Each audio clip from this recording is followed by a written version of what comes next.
Game na sinagot ni Vice President Sara Duterte ang tanong ng madlang people kung totoo o AI lamang ang kanyang viral TikTok video.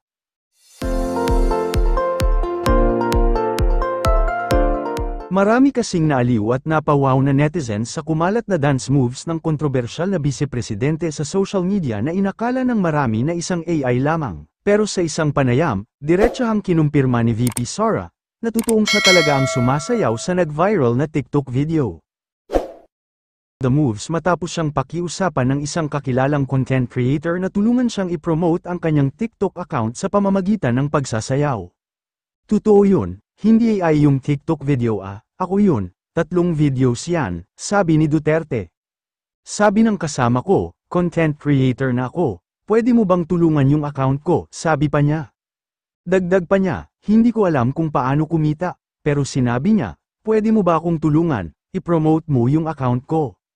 Then sinabihan ko siya, sure, maliit na bagay, anong kailangan kong gawin, sabi niya, sumayaw ka lang, so tinuturuan nila ako, and then sumayaw, sabi pa ng vice-presidente. Bago lang din, yung TikTok video, yung sumasayaw.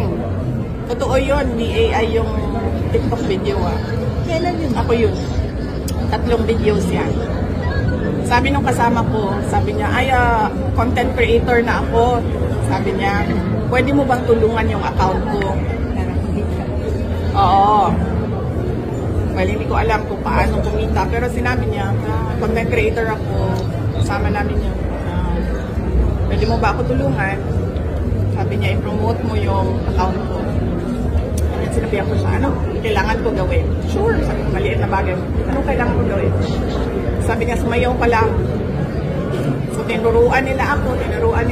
Ang pag-amin ni VP Sara ay pinaniniwala ang may kinalaman sa naging pahayag ni Senate Minority Leader Coco Pimentel na inakala niyang artificial intelligence ang mga pahayag ni Vice President Duterte laban kay Pangulong Bongbong Marcos at sa administrasyon nito. Sabi ng senador, nagtaka siya noong una kung totoo ba ang statement ni VP Sara at kinailangan pa niyang ipacheck ito ng paulit-ulit para masigurong hindi ito ginamitan ng AI technology. Tinawag ni Pimentel na unusual o strange ang mga sinabi ni VP Sara dahil bilang isang public official ay hindi pangkaraniwan ang paglalabas ng mga ganitong uri ng pahayag sa press con. Akala ko AI pero double check ko muna siyempre. Sa panahon ngayon, dino-double check mo lahat Sabi ko, tingnan mo na, ano ba ito?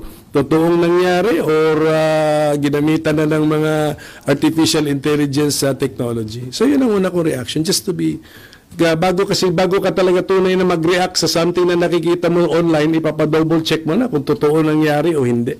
It's really unusual yung mga sinabi po ni Vice President Sara Duterte, and to me, it's strange na in the first place na naisip niya yun, tapos verbalize lang niya. So ako, bilang hindi naman isang dalubhasa sa medical science, ang una kong masasabi kung may mga naririnig akong mga strange is, baka kailangan ng mas madunong na tao na kausap, or pamilya or close friends para mailabas yung mga damdamin.